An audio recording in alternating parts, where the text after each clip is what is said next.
It's Wednesday. You know what that means. Time for the SCWA Hump Day book tour. I'm your host, Maddie Margarita, here today behind the scenes with SCWA's tech wizard, Diana Pardee.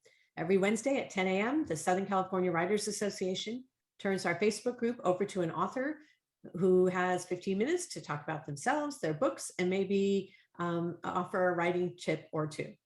This morning, the SCWA Hump Day book tour proudly welcomes Jan Steele. Jan is the author of Shoes on the Stairs. She grew up in the burbs of Chicago, and after 32 years of shoveling snow, moved to San Diego with her husband and children. Jan has taught everything from kindergarten through high school, but found her passion for writing years later while living as an expat in Asia for 4 years. She is a contributing author of Chicken Soup for the Soul, Miracles and More, a recent MFA graduate at UC Riverside Palm Desert, and shares a blog with her sister-in-law. Ooh, we need to talk about what that blog's about, but we'll wait. In addition to writing, she loves to travel, volunteer, watch college basketball, and sunsets. Good morning, Jan. Good morning. Yeah, well, we apologize for the behind the scenes interview this morning, but we did not make our sacrifice to the tech gods this morning. So we're just going to, I'm just going to interview you behind the scenes. So let's talk a little bit about Shoes on the Stairs. Talk about the book and why you wrote it.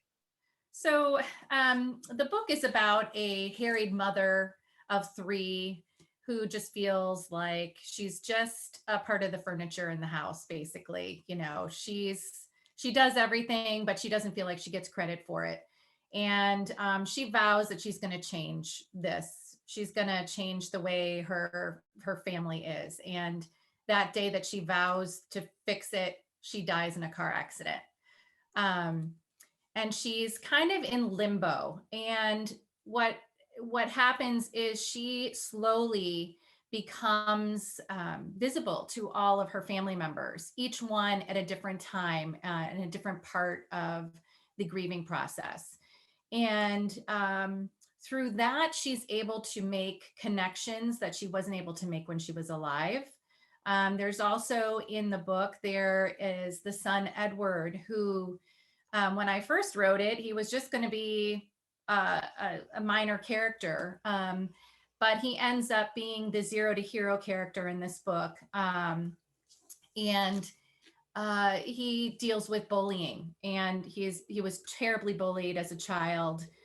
And even into high school, his bully starts up again. And the mother sees all this happening and is unable to do anything because she can't do anything in the physical world. She can't move anything. She can't, and he will not acknowledge her as a ghost there in the family. He's the only one. So she really struggles with that, and there's nothing she can do, and it comes to a head in the book. I don't want to give it away, but afterwards, there's an after part of the book where things start to come together, and I don't want to give it away, but right. It's a very emotional book. I've heard reviews that people cry and laugh in the same chapter. It's one of those that tugs at the heartstrings. It's not a light subject, but at the same time, there's humor within the story that lighten the mood, and it doesn't make it feel as heavy. But it's definitely a book that makes you think about how you go about your daily life. And we live in a very hectic society where, you know, it's taking the kids to all these sporting events and, you know, all of their things, and no one has time to sit down and have a real dinner anymore. And it really makes you think about that and how short time is, and those connections that you make within your family unit and your friendships, and you know what that means. And you know, that's the whole thing is being in the moment of life instead of always looking forward or looking backwards, just to be in the moment because it's so short. Right. And that's basically what I want you to get out of the book. In addition to, little gestures make a humongous, can make a big impact. Just little gestures that you do. Right. So I love the fact that you were surprised when writing this book, in terms of, what happens with your characters. And but I am curious, how difficult was it to write a ghost? That, you don't have all of the typical things that we normally rely on when we're writing characters. How did you know what you were in for when you started out writing? Didn't really know what I was in for when I started out. And the reason being is that you have to establish rules ahead of time as to what that ghost can and can't do. Right. It's kind of like, when you write fantasy, you build a world and all of the rules within it. But I generally write in, present time, everyday issues. But here I have this ghost, and what can she do and what can't she do? So the big thing when I started out was that I didn't want her to have any emotion. And I realized that, because I feel like when we actually leave this earth, we leave all of the sadness, we leave all of those terrible emotions, the fear, the anxiety that we have on a daily basis, and we're just in a great moment of being. And so I wanted her to be that way, but at the same time, it really didn't make for a great character when she didn't feel anything, that the kids were crying, or, that they were struggling so badly. So I really had to kind of rethink and decide how I wanted her to feel and how I wanted her to be able to deal with the real world, because she really couldn't physically, she can't move anything. She can't feel anything. So the only thing she can do is use her words. She can't hug her children. So how is she going to show them that she truly loves them when she can't hug them, embrace them, and show them that feeling? So those were some real hurdles that I had when I wrote it as a ghost, for sure. I can only imagine. And then the other thing I was hoping we could touch on, or you would touch on, was her son's journey and kind of what inspired you to write the story in terms of your own experience. Right. So my daughter, my youngest, was bullied terribly in middle school. She had some boys who encouraged her to kill herself. It was a terrible, terrible time. And because of that, she developed, some psychological issues, some PTSD and other issues that we're still dealing with. They never really go away. So I wanted to put a spotlight on bullying as well, and how it affects not just the kid who's being bullied, but the whole family. And how it really just damages people.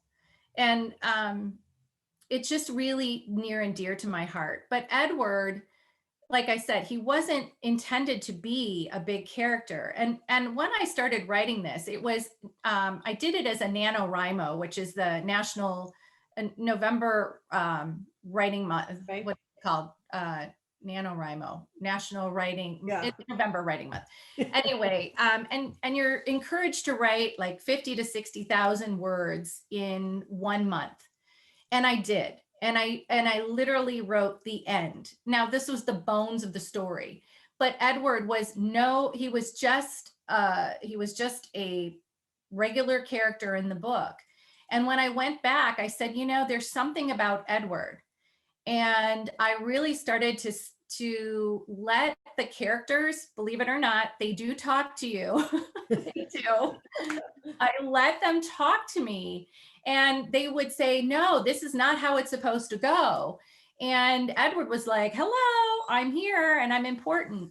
And I really let that happen. And I realized that he really was an incredibly important character that could make a huge impact in this book. And so I let it go. And he showed me this is how it's gonna go. Right. So As an author, I'm thinking about how uh, personal that experience of bullying was with your daughter. yeah. And then it becomes a part or a theme in the book, but you still have to write the story and make sure that the story stays on track. And even though you have strong personal feelings, was it hard to balance out the book and make sure that the story took had the spotlight and you didn't go down a path that you didn't initially intend? Or Yeah, I mean, I definitely had to kind of hold it back a little bit because I was when I was writing that I was still quite angry at what it had done to my daughter. But you know, I had to figure out the best way to show how important it is um, to see what it does to people, and but in a way that's not like, oh, so dramatic and terrible. But I right, mean, this does have a dramatic part in the story. I mean, this bully is not just one who says words. I mean, he does actions. And I mean, of course, in a story, you have to kind of make it a little bit more dramatic. And these characters were kind of slightly based on my family. I think that's what made it a little bit easier to write it because I already had a template. But it was my daughter actually, and not my son, who was bullied. right. So I changed my kids around, and I gave them some kind of negative traits and everything. But I think just going down that rabbit hole of bullying, I wanted to just shed a spotlight on it, but I didn't want my experience to be, so emotional within the book. I wanted my characters to be the emotion in the book. So I don't know if that makes sense, but It does. It also sounds really difficult. Um, yeah, yeah, so, I mean, I think anybody who's ever been a parent understands the frustration of trying to raise kids and not being able to control everything in yeah, the world. So I think that everybody can relate to that, who's been in that situation, or even anybody who hasn't, who's had a parent, has to understand that. So I think that the book is relatable on a number of levels. But I'm curious, and I think this is a good question to wrap up with. What is it that you're hoping that people will feel when they finish reading the book, or that you'd like them to leave them with when they close that last page? Well, I am a spiritual person, and in this book, Claire is a ghost. She believes in God, but then she's not quite sure because why is she in limbo? Um, and I do feel like there's a fine line between us and that. When we go, there's a very thin wall that separates us. And so I wanted people to get comfort out of the book. People who have lost loved ones, that see that it's not a far journey between the Yeah. two. But I also wanted them to get out of the book that, you know, uh, we have to take each day and make it as best as we can. And now I don't always follow my own advice. I have my bad days, and I, can't wait for tomorrow when, but I just want people to stop a little bit in their crazy life and really look around and see what they're surrounded by. Because if they're surrounded by family, that's the most important. And that's not always going to be there necessarily. So live it, love it, and enjoy life, enjoy the beauty that we find in life. Well, So you know what? I think that's a great point. I hope everybody who's looking for a book, maybe to get involved in, and maybe have a great message at the end, will pick up your book. It's again, it's Shoes on the Stairs. Yep. Oh, there we are. Great, beautiful cover. If you can buy it, please support Jan. We understand if you can't, but maybe we can find it. You can find it somewhere else, maybe in a library, and borrow it from someone and leave a review. Yes, that's Because, great. yeah. And also, if I could just plug, if you are a parent or whatever, and you're going through a lot of hard times, I have another webpage. It's a website. It's called killingJuneCleaver.blogspot.com. And that's all about parenting, and we don't hold anything back. So if you want to laugh, cry, commiserate, that's the place to go. So. All right, great. We'll put that link in the Facebook comments, Okay. Jan, for everybody below. Oh, this has been fun. It went by too fast. I know. Thank you for being here. Thanks. I really appreciate it. And if for everybody who joined us, if you would like to share this video, you can find it on Facebook and share it with your friends, or you can also, in maybe a week or so, find it on our YouTube page, our YouTube channel, which is SCWA Writers Online. So if you would please comment, subscribe, and share so that we know that you love us and you're paying attention, that would be greatly appreciated. And Jan, thanks again, and we will see you next week. Sounds great. Thank you. All right. Have a good week. All right.